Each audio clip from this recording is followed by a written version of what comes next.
a great privilege to say with us is Baz Luhrmann.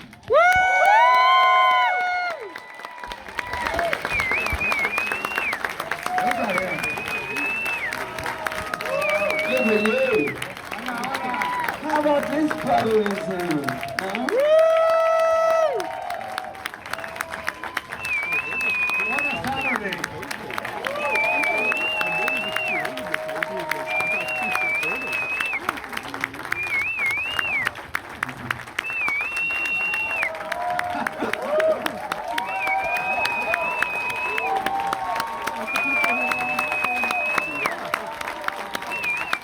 How about them fucking apples?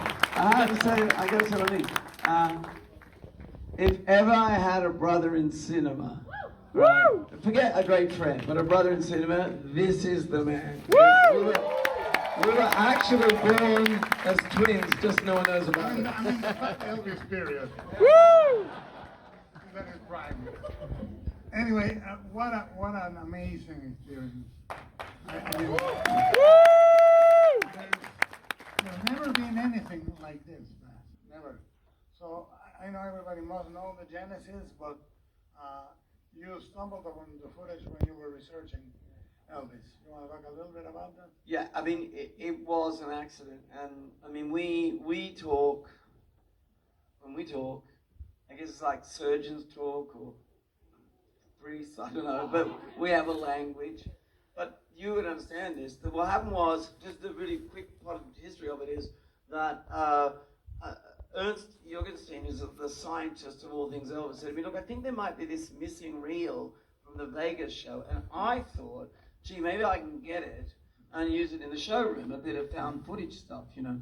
And the thing is, it's in salt mines, literally in salt mines in Kansas City. And the reason it's in a salt mine, is that all the MGM negative is there because they need to keep the moisture away because it rots, right? Yeah. Now I had the money to actually spend the money to get someone to go in and find it. So they go down and they go into the salt mines, and I wasn't actually there.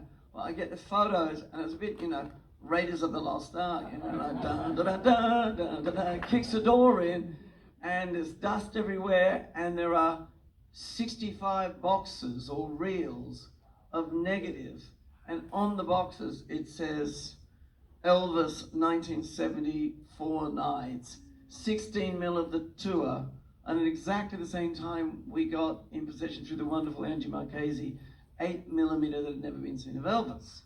Great.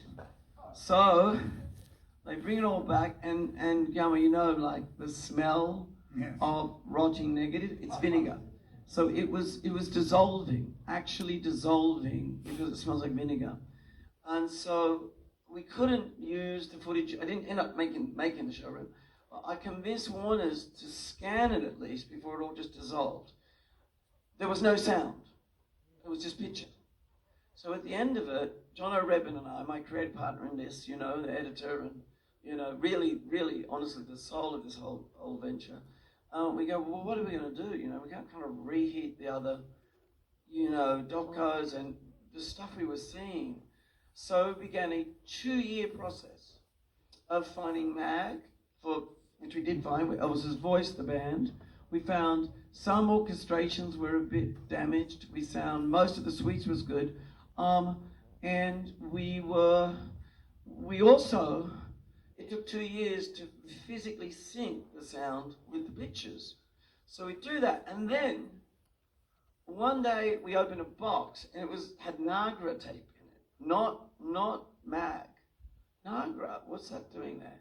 We put it on, and it's Elvis talking so unguarded about his life. And that was the moment we went, what if he tells his own story? Because all those lovely docos about Elvis are always people talking heads about him. Yes. And in that moment we went, right, he will tell his story and everything else will follow. We'll get money and da-da-da-da-da-da. And I have to say, I was just saying to you a minute ago, I said, have you made anything where you've got the footage? And I said, it's the most enjoyable thing I've ever done. And you said, why? I said, well, because it's like having the baby without having to be pregnant, you know? Like, you don't have to write it. I would go for that. We would go like, yeah. 'Cause you don't write it. You didn't have to shoot it. Someone else did that. And guess what? I knew it was cast brilliantly, you know, with the lead role. So all we had to do was... have a star already. Yeah, we knew the star had written it. We weren't breaking someone new. He had the chops, you know. But I think that what you did here, I mean, there's so many things that are remarkable. I think the fact that this is packed and people need this experience in this size of screen, in this sculptedness, is one thing. You know? But what you've done is a resurrection, not only because, I mean, you did it on the movie. We talked in Venice back then, or Cannes, wherever the fuck we were. I don't remember. We get around. Yeah. But we talked that day, and one of the things that you did was recuperate the Vegas Elvis as something beautiful and powerful and part of his prime, the first show. You know? And I think the times when he existed, I think he was ahead of his time. And we'll talk a little bit about it, but you came in and you demonstrated the caliber of artist he is in every aspect with this. You basically reconstructed this, not to show a dramatic fall, because the temptation with Elvis and Marilyn is the victimhood. It's like catnip for a storyteller. Yes. When you went for glory, talk a little bit about that. So interesting you bring up Marilyn, you know, so interesting. Catnip. First of all, he says it, this is the extraordinary thing. And what you're getting at, Guillermo, is true. Like, the white jumpsuit period becomes this kind of Halloween costume, you know? It becomes but he says it in the film. He thinks he's going into Vegas to do this, the thing is, 50s. He's the most famous young man on the planet. There was no precedent for a teenage idol like that. There wasn't teenagers. They were invented around Elvis. Then the next thing, he's so famous, he's suddenly going off to the army like, BTS. And he's on the way there and his mother dies. And it rips his heart out. And when he comes back, the Colonel's got him in movies, which I loved as a kid, but I thought he was cool, but it was so soul-destroying. And he just, a river of money, he was the highest paid actor in Hollywood, but hating it and self-loathing. And then comes a moment of, I must take back my creativity. And that begins with the comeback special. And then he goes to Vegas, and you see him in here, he goes, I'm going to tour, I'm going to go to England, and I'm going to go to Japan, and you're going to put this incredible show, which no one expects together, which is the second year in 1970, and he's on his way to do it. And, in a way, Jono and I, because he does the tour, and then he goes back to Vegas, and then he does the tour, and then he goes back to Vegas, and tour, and then he goes like a bird smashing his head against the glass wall until he's gone. And I don't know if I could tell you it would end differently, but I do believe that if he could have used his creative wings and got out of that gilded cage and have gone to England and gone to Japan, then I know the excitement of that new audience. Now he's going. Yeah, well, we're giving him the world tour he dreamed of but never had, Yeah. And I tell you, your point's a very good storytelling point. Because we got to a point, I was like, in the film, we do the Unchained Melody, where the body is corrupted, but the soul and the song still is high. But Jono, the poem actually at the end is an interesting story, because I'm, Bono's a friend of mine. I was in the south of France. Just hanging out, some fun in the south of France. And I said, we were at Cap Ferrat, and I think, Bono's got a place over here in Edge. And so I text him, nothing back, text him, nothing back. The third day, he goes, that's the wrong number, I'm over here, come and have lunch. So I go over, he goes, and I tell him what I'm doing. And Bono goes, I wrote a poem about Elvis. And he goes and gets the poem, he reads it to me. So Jono Redmond, who's my editor, he's Irish, and he worked for you too as a kid. So, and amazing, right? So I come in one day, and he just puts the poem on at the end. And I said, no, is that? We said it would be Elvis. And then we leave it on and keep playing it, and then you realize, hang on, he's just one of so many musicians who have so much lineage to Elvis. Having someone from now do a poem at the end leaves it where it is, but a poem is abstract, and we think of the film as being poetic. And like I said earlier, I said, like, Bob Dylan, I got so many quotes. So the greatest moment of my life is when Elvis recorded one of my songs, and we just left it, and that's where we left it, which is open, a poem, just saying what he had done, who he was, and let you decide. And the stature, yes. I mean, the voice, what a fucking voice.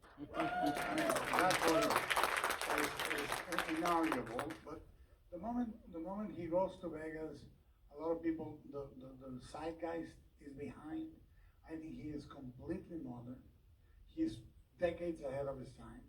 But the reason I brought up Marilyn is Kim Morgan says, Marilyn, everybody says the victim, but nobody talks about how well she knew the lens.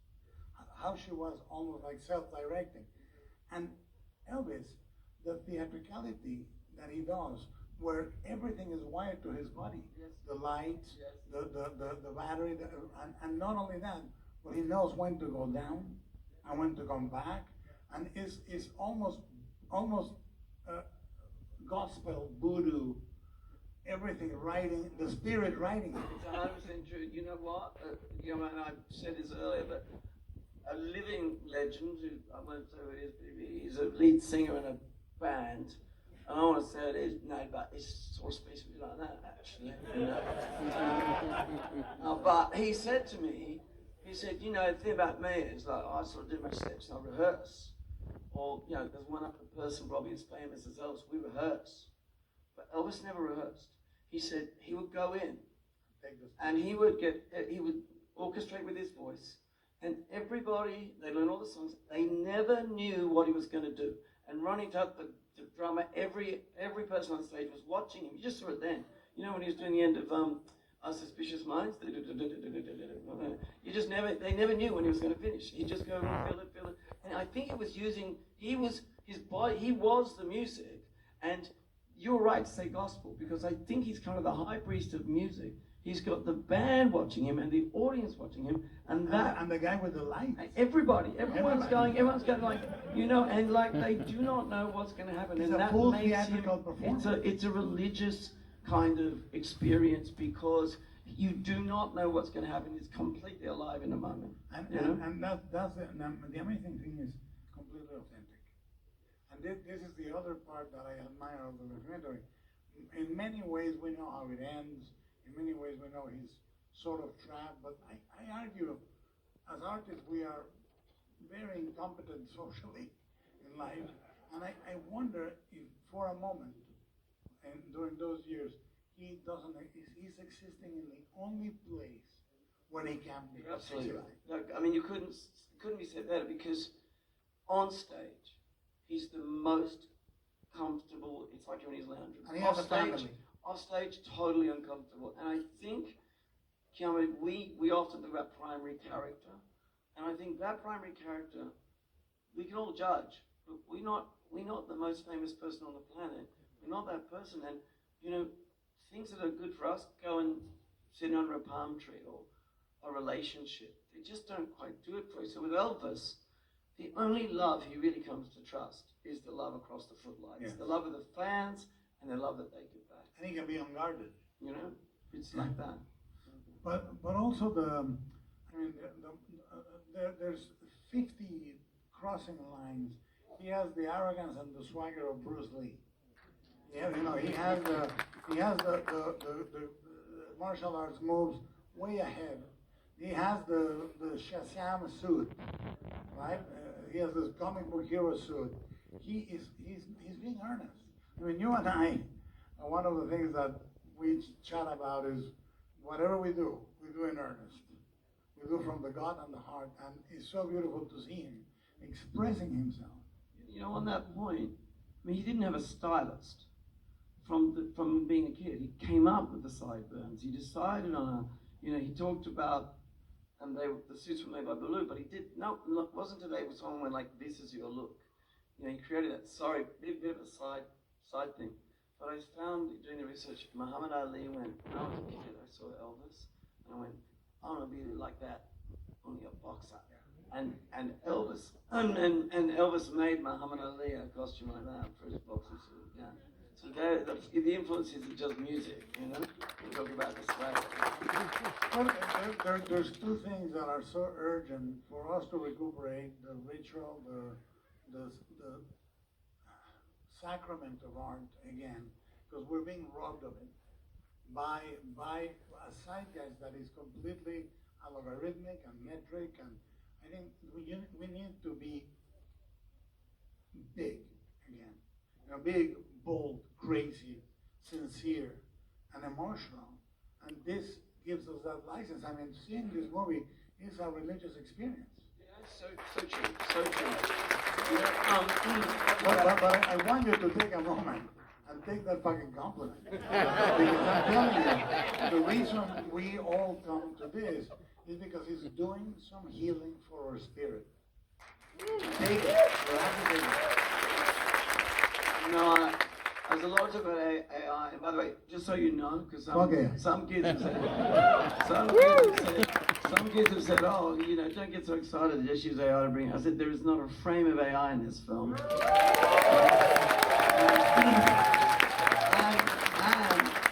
I say the only visual effect in this film is the effect it always has on audiences. But I tell you something, you know, the thing about AI is it basically scrapes, and you go, oh, it's just like. And you go, you know, it's perfect. The thing about human beings, which is what you're getting at, Guillermo, it's the imperfection, it's the uniqueness, it's the chaos of Elvis that is the humanity. And the thing is, it's a bit like when they invented the camera, right? When they invented the camera, portrait artists went, I don't have a job. Until this other guy, this human being said, well, what if I paint your psychology, not your face? Yes. And you know, last time I checked a Picasso was still worth a few bucks, you know, like, you know what I mean?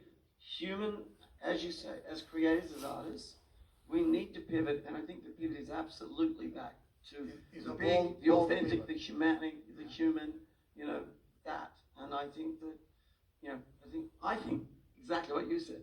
No, and what you have, your logo, which I think is a dictum. I mean, it says, a life lived with fear is a life Uplived, yeah. Uplived. And I think we exist in a moment of fear right Yes. now. And we have to purge it by failing. Yes. Fuck it. Yeah. You know, let's put all the chips in one number. And if it doesn't fall, fuck it. Let's move on. But we have to be bold. And this is so bold from you. So now, how long does it take the process? The complete process? Yes. It took so long to get everyone to agree, and the publishing and all that took a long time. But hey, you know how bad I am with numbers. Is there anyone here, Fletch, you know? How long did it actually take from when I started working with Jono, like really cutting? About a year?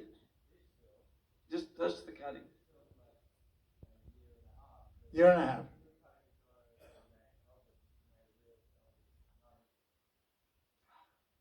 Yeah, but I mean this, about a year and a half. Same length as most, really. Yes. Each. Yes. Yeah.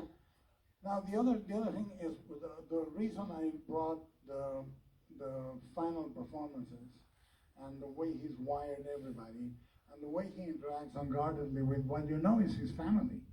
These people are the people that he knows, aside from the Memphis Mafia, he knows these people the best.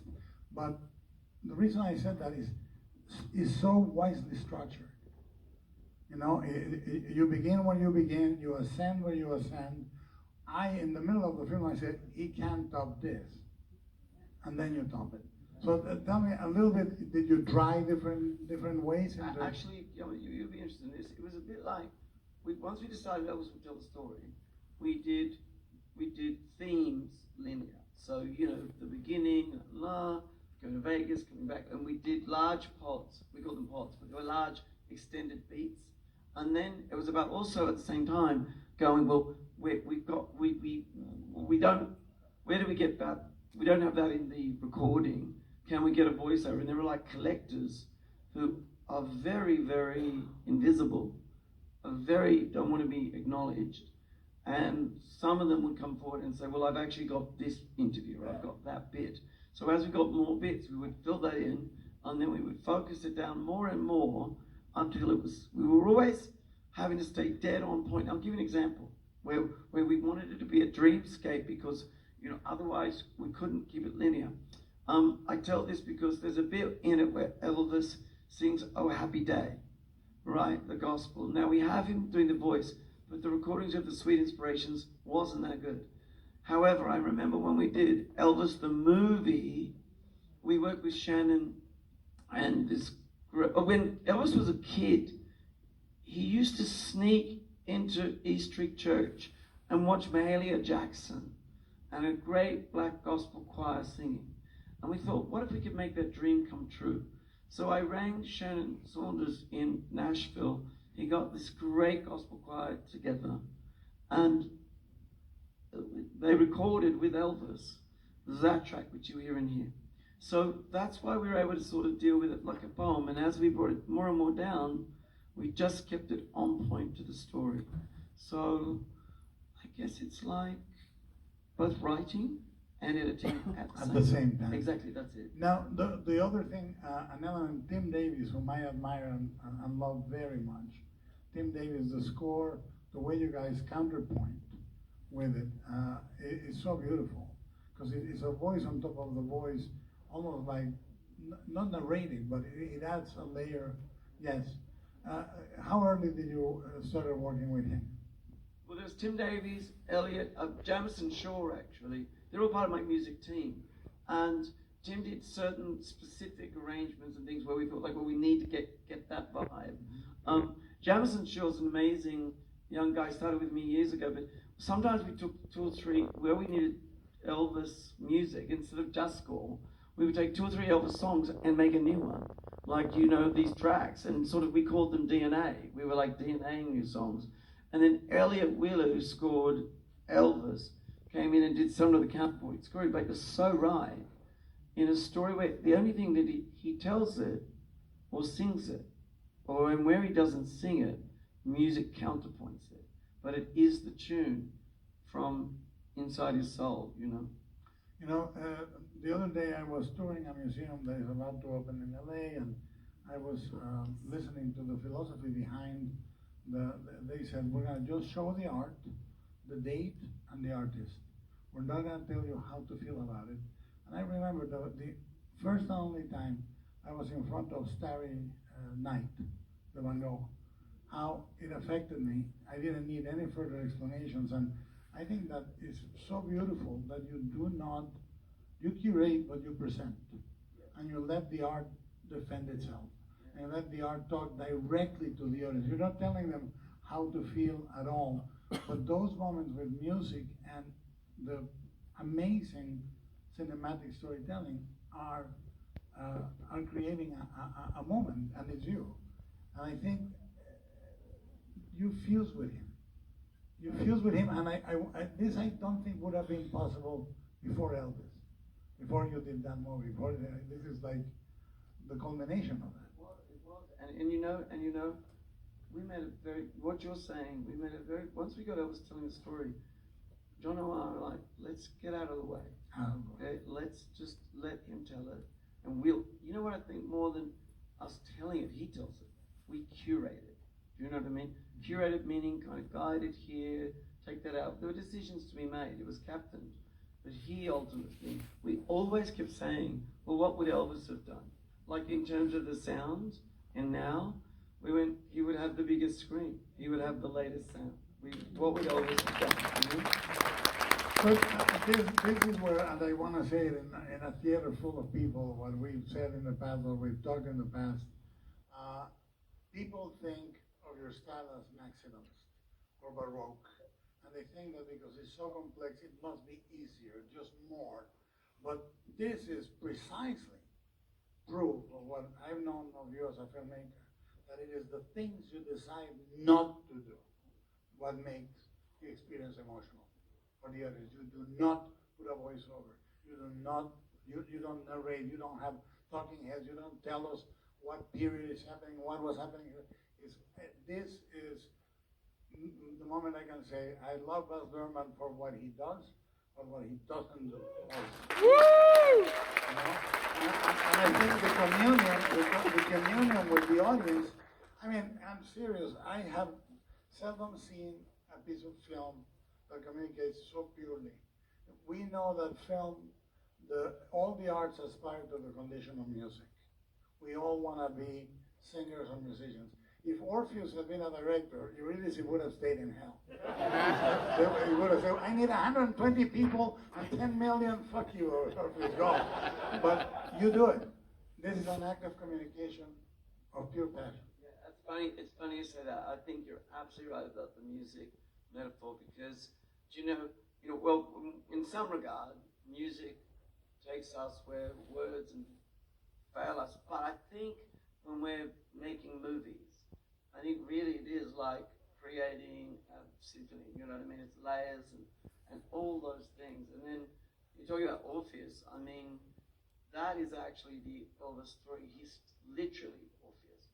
He literally, the very rocks and stones get up and follow where he goes because of his great gift, but his gift is also what actually ultimately, is the thing that keeps him hitting against the glass wall, because even he, I think, do you know the thing I notice about it in all the footage, and I think you guys would agree, how funny he is, how goofy he is, and I've got a theory about it. And his eyes. Yeah. Do you know what I think it is? I think he grows up. I met this guy, Sam Bell, and Sam Bell said, Sam Bell said when he was living in the one white house in the black community, Sam, and where the kids go running around to the juke joint and to the gospel tent, he said, Elvis, my grandparents loved Elvis. He said, but they were from East Tupelo. They were really poor. And his father had gone to a very famous jail.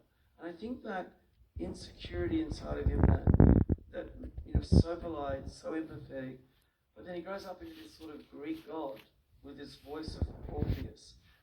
And it's a bit like Whitney Houston's mum used to sing in the Sweet Inspirations. And she tells the story as a 10-year-old meeting Elvis. And she said, Elvis walked in a room, all right, with his fur coat on and the glasses. He said, you didn't go like, hello, Mr. Elvis, very nice to meet you. You just stared, you just stared. Because he was so incredible. And I think that Elvis just did all that goofing around, all that humor, to disarm people, to make them feel relaxed, to go, I'm actually just a person, And I think that was part of his way of making him feel comfortable, because inside he didn't feel like that, Well, I think about 20 minutes ago we passed the mark that we were supposed to do. I didn't give a fuck back then. I don't give a fuck now. There's people that gotta go home. Thank you very much. Let's give it up for Baz Luhrmann. Thank you. Good night, Cleveland. Thanks so much, brother.